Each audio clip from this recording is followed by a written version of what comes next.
আসসালামু আলাইকুম এভরিওয়ান, সবাই কেমন আছেন? নিশ্চয়ই আল্লাহর অশেষ রহমতে ভালো আছেন। আলহামদুলিল্লাহ, আমিও ভালো আছি।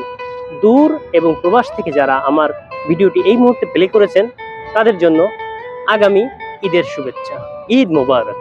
তো দূরের এবং কাছের প্রিয় ভাই বন্ধুর কাছে আমার অকুল আবেদন, সেটা হচ্ছে এই যে আমরা ঈদের সময় বাড়িতে গমন করি, অর্থাৎ আমরা পরিবহন পরিবহন দিয়ে বলেন বা এই ট্রেন বলেন বা লঞ্চ বলেন, আমরা বাড়ির উদ্দেশ্যে নারীর টানে বাড়ি যাই।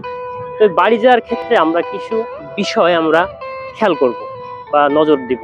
সেটা হচ্ছে আপনার অপরিচিত মানুষের কোনো কিছু খাবেন না। কেউ একবারে ঘনিষ্ঠ হওয়ার চেষ্টা করলে তার থেকে দূরে থাকবেন। আবার অনেকে অনেক কিছু কাগজ বা কিছু পড়তে দেয়, তাও পড়বেন না। কারণ আপনারা বিশেষ নিজের দিকে খেয়াল রাখবেন, কারণ আপনার পরে নির্ভর করছে আপনার পরিজন। সেই জন্য আমি বলছি আপনারা অবশ্যই আপনারা নিজের দিকে খেয়াল রাখবেন এবং পরিবারের কথা চিন্তা করে আপনারা বাড়িতে গমন করবেন। তো ভিডিওটি বেশি লম্বা করব না। আসসালামু আলাইকুম।